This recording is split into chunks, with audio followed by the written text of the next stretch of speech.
రామకృష్ణ గారు నమస్తే సార్. నమస్తే కార్తీక్ గారు. నమస్తే. సార్, జనసేన తెలుగుదేశం కలిసి నడుస్తున్నాం అన్నప్పుడు మంచి జోష్ ఉండుండేది. సడన్ గా బీజేపీ కూడా వచ్చి చేరింది. వచ్చిన తర్వాత ఆ టర్బులెన్స్ అంటారు చూసారా, ఫ్లైట్ లో మనం జర్నీ చేస్తున్నప్పుడు టర్బులెన్స్ వస్తూ ఉంటది. అటువంటి అవునవును. ఆ టర్బులెన్స్, స్పీడ్ బ్రేకర్ ట్రాక్టర్ మీద వెళ్తున్న ఫీలింగ్ లో మొత్తం శ్రేణుల్లో ఒక అయోమయం, ఒక అసహనం, ఒక అనిశ్చితి, ఇవన్నీ ఉన్నాయి సార్. ఏంటి కారణం?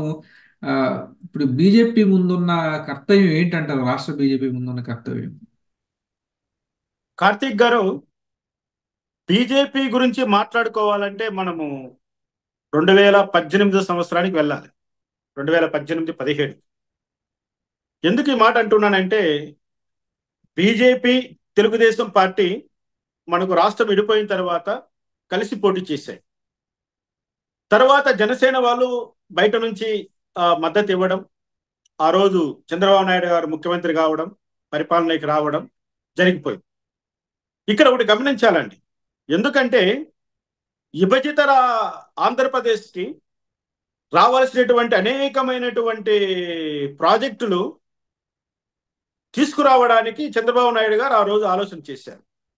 అందులో ముఖ్యంగా స్పెషల్ స్టేటస్ అనేది, అదేవిధంగా రైల్వే జోను, దుగరాజపట్నం సంబంధించినటువంటి సీ పోర్టు, బుందేల్ఖండ్ తరహాలో రాయలసీమ ఉత్తరాంధ్రకు సంబంధించినటువంటి స్కీమ్స్, అదేవిధంగా రావాల్సినటువంటి ఎడ్యుకేషనల్ ఇన్స్టిట్యూషన్స్, మెడికల్ కాలేజెస్, రకరకాల సుమారుగా ఒక 200 పైన ఉన్నటువంటి కడప స్టీల్ ప్లాంట్ కాడ నుంచి అనేకమైనటువంటి అభివృద్ధి కార్యక్రమాల్లో రా రాష్ట్రంతో పాటు కేంద్రం యొక్క ఇన్వాల్వ్మెంట్ కూడా ఉంటుంది. కాబట్టి కేంద్రంలో ఆ రోజు బీజేపీ ప్రభుత్వం వస్తుందని, మోడీ గారు గెలుస్తున్నారని, మోడీనే ప్రధానమంత్రి అవుతారన్నటువంటి ఉన్నటువంటి ఆ ఒక వాతావరణంలో ఆ రోజు ఆ చంద్రబాబు నాయుడు గారు బీజేపీ కలిసి పనిచేశారు. తర్వాత చూసాం, స్పెషల్ స్టేటస్ గురించి మాట్లాడే క్రమంలో అది రకరకాలుగా మారిపోవడం. పవన్ కళ్యాణ్ కూడా ఆ రోజు చాలా తీవ్రంగా స్పందించాడు. ఆయన ఆయన ఏమన్నాడని, రెండు పాసిపోయిన లడ్డూలు అన్నాడు. అంటే రాజకీయంలో ఏదైనా సాధ్యము, ఎప్పుడైనా ఏమైనా జరగచ్చు అని అంటుంటాం. కాబట్టి ఈ రోజు మళ్ళీ జనసేన, తెలుగుదేశం, భారతీయ జనతా పార్టీ మూడు కలిసి మళ్ళీ ఎన్నికలకు కలిసి వస్తున్నాయి. కాబట్టి రాజకీయాల్లో ఏదైనా జరగచ్చు అన్నటువంటిది ఏదైతే ఒక నానుడి ఉందో దాన్ని మనం అనుసరిస్తూ ఒకవేళ ముగ్గురు యొక్క పొత్తును కూడా స్వాగతిద్దాం. దాంట్లో తప్పేం లేదు. కానీ ఈ మధ్యలో ఒకటి గమనించాలి.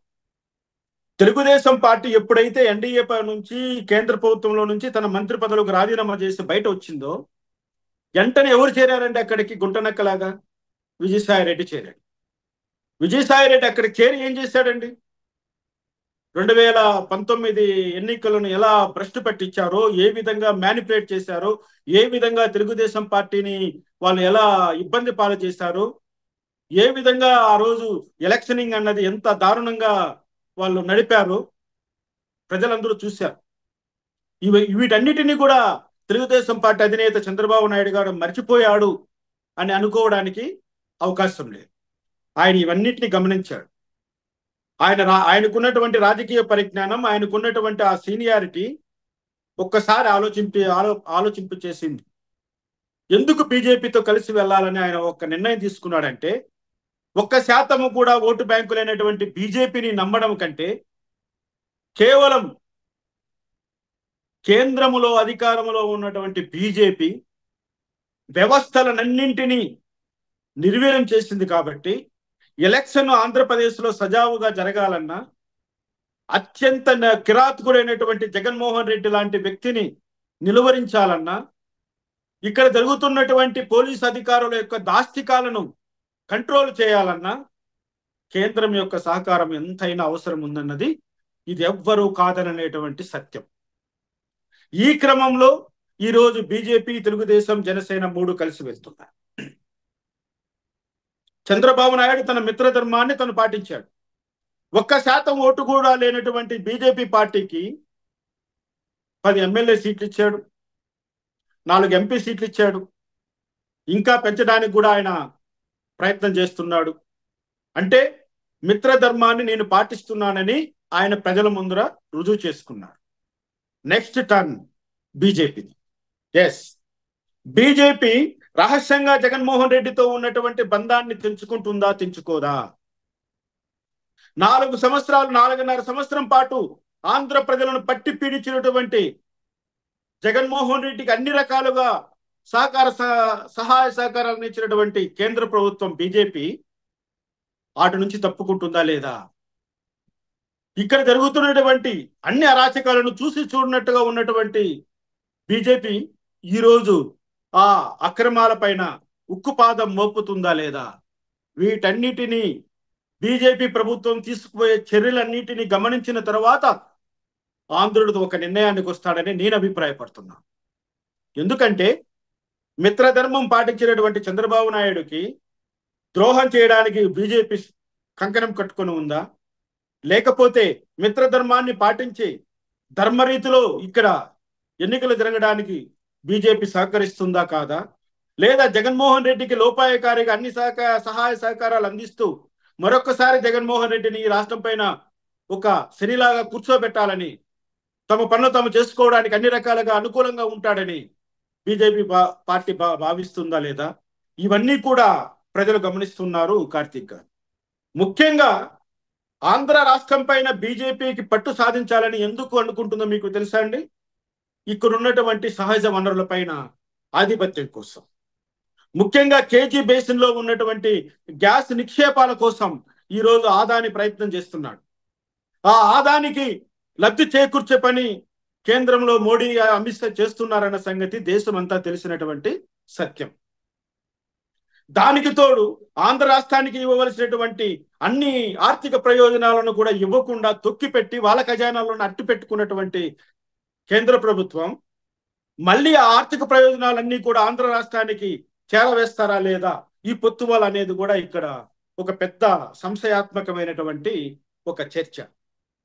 వీటన్నిటినీ మనం ఒక్కసారి గమనించినట్లయితే బీజేపీ ప్రభుత్వానికి ఇది పెద్ద అగ్ని పరీక్ష అని నేను అంటున్నాను. ఎందుకంటే ముందు తనకు తాను నిరూపించుకోవాలి, తన నిబద్ధతను తాను నిరూపించుకోవాలి. ఈ 4.5 సంవత్సరాల పాటు జగన్మోహన్ రెడ్డితో కలిసి ఆంధ్ర ప్రజలను పట్టి పీడించినటువంటి ఆ దాష్టికాన్ని వాళ్ళు వదిలిపెట్టాలి. అంతోకింతో కొన ఊపిరితో ఉన్నటువంటి ఈ ఆంధ్ర ప్రజలకు ఆక్సిజన్ అందించే రూపంలో కేంద్ర ప్రభుత్వం చర్యలు తీసుకోవాలి. వీటన్నిటినీ ఏ విధంగా చేస్తుందో ఒక్కసారి గమనించుకోవాల్సిన అవసరం ఉంది. ముఖ్యంగా అత్యవసరంగా ఈ ఎలక్షన్స్ లో ఇప్పుడున్నటువంటి డీజీపీ, ఇప్పుడున్నటువంటి పోలీస్ బాసులు, ఇప్పుడున్నటువంటి ఇంటెలిజెన్స్ అధికారులు వీళ్ళనందరినీ కూడా తప్పించాల్సినటువంటి అవసరం ఉంది. ఎందుకంటే వీళ్ళందరూ కూడా ఏకపక్షంగా ఒకవైపునే జగన్మోహన్ రెడ్డి గారికి మాత్రమే లబ్ధి చేకూర్చాలనేటువంటి దురుద్దేశంతో పనిచేస్తున్నటువంటి ఈ పోలీసు బాసులందరినీ కూడా ఎన్నికల విధుల నుంచి తప్పించవలసినటువంటి బాధ్యత ఈ రోజు కేంద్ర ప్రభుత్వమైనటువంటి బీజేపీ చేతుల్లో ఉంది. ఇది చేస్తారా, చేయరా? నిన్నలో మొన్న ఒక పెద్ద కంటైనర్ సీఎంఓ ఇంటి వరకు వచ్చింది. ప్రజలకు అనేక అనుమానాలు ఉన్నాయి, ప్రతిపక్షాలకు అనేకమైన అనుమానాలు ఉన్నాయి. ఆ కంటైనర్లో ఏమొచ్చాయి? నోట్ల కట్టలు వచ్చాయా? డ్రగ్స్ వచ్చాయా? ఈవీఎం మిషన్లు వచ్చాయా? లేకపోతే ఇంకేదైనటువంటి నిషేధిత పదార్థాలు అక్కడికి ఏమైనా వచ్చాయా? అసలు సీఎంఓకు అంత పెద్ద కంటైనర్ రావాల్సినటువంటి అవసరం ఏముంది? దీనికి సమాధానం చెప్పవలసిన బాధ్యత కేంద్రంలో ఉన్నటువంటి బీజేపీకి ఉంది. నీ ఇంటెలిజెన్స్ వ్యవస్థ ఏమైంది? నీ ఇంటెలిజెన్స్ రిపోర్ట్ నీకు ఏమొచ్చింది? ఆ కంటైనర్లో జగన్మోహన్ రెడ్డి కొంపకేమొచ్చాయో నువ్వు కనిపెట్టలేకపోయావా? ఎక్కడి నుంచి వచ్చింది ఆ కంటైనర్? సముద్ర జలాల నుంచి వచ్చిందా? ఆకాశం నుంచి వచ్చిందా? భూమి మీద నుంచి వచ్చిందా? మరి అంత కంటైనర్ ఇక్కడ ఒక సీఎంఓ ఆఫీస్కి వస్తుందంటే ఎటువంటి ఆధారాలు లేకుండా ఆపోజిట్ డైరెక్షన్స్ లో రోడ్డు నిబంధనలను ఉల్లంఘించి, చూడండి ఇక్కడ, it is not an offence of trafficking, it is not an offence of breaching the traffic rules. ఒక ముఖ్యమంత్రి బస చేస్తున్నటువంటి ఏరియాలో ఒక కంటైనరు రోడ్డు నిబంధనలకు వ్యతిరేకంగా కార్తీక్ గారు, ముఖ్యంగా నిన్న ఏదైతే జగన్మోహన్ రెడ్డి యొక్క సీఎంఓ ఆఫీస్ వరకు ఆ కంటైనర్ రావడం అన్నది ఈరోజు ప్రజల్లో చాలా అనుమానాలకు దారితీస్తుంది. మరి కేంద్ర ప్రభుత్వములో ఉన్నటువంటి బీజేపీ ప్రభుత్వము ప్రతిపక్షాలతో కలిసి ఒక కూటమిగా ఏర్పడి ఈ అరాచక ప్రభుత్వాన్ని దించాలని ప్రయత్నం చేస్తున్నట్లయితే మరి ఈ విషయం పైన వాళ్ళు స్పందించాలి. కానీ అటువైపు నుంచి కానీ ఇంటెలిజెన్స్ వర్గాల నుంచి కానీ ఎటువంటి స్పందన లేదు. అసలు ఆ కంటైనర్లో ఏముందో ఇంతవరకు తేలలేదు. ఈ కోణంలో మనము పరిశీలన చేసినప్పుడు బీజేపీకి ఉన్నటువంటి చిత్తశుద్ధి ఎటువంటిది? నిజంగానే వాళ్ళు జగన్మోహన్ రెడ్డికి వ్యతిరేకంగా, అంటే జగన్మోహన్ రెడ్డి ప్రజా వ్యతిరేక పాలనకు వ్యతిరేకంగా ప్రతిపక్షాలతో కలిపి వాళ్ళు ఈ కూటమిగా ఏర్పడ్డారా, లేకపోతే ఏదైనా దీని వెనకాల కారణం ఉందా అని ఈరోజు ప్రజలందరూ కూడా చర్చించుకుంటున్నారు. అసలు ఎందుకంటే బీజేపీ, జనసేన, తెలుగుదేశం పార్టీ ముగ్గురు కలిపి మన గుంటూరు జిల్లాలో పెట్టినటువంటి ఏదైతే ఒక సభ ఉందో ఆ సభలో జగన్మోహన్ రెడ్డి రాసిచ్చినటువంటి స్క్రిప్టే మోడీ గారు చదివారు అన్నట్లుగా ప్రజలు చెప్పుకుంటున్నారు.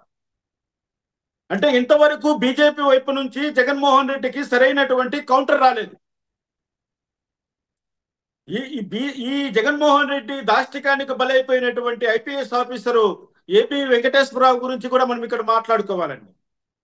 ఆయన అకారణంగా సస్పెండ్ చేసి అతను ఇంతవరకు డ్యూటీలోకి తీసుకోకుండా, నీకు కోర్టులు చెప్పినా కూడా కోర్టు తీర్పును కూడా అమలు చేయకుండా ఆయన్ని ఎంతగానో హింసించారు. ఈ వైఎస్ వివేకానంద రెడ్డి హత్య కేసు గురించి స్పష్టంగా చెప్పినటువంటి వ్యక్తి ఆ ఏపీ వెంకటేశ్వరరావు కాబట్టి ఇప్పుడు ఆయనకు పోస్టింగ్ ఇవ్వడానికి బీజేపీ వాళ్ళకు అడ్డం ఏమిటో నాకు అర్థం కావట్లేదు.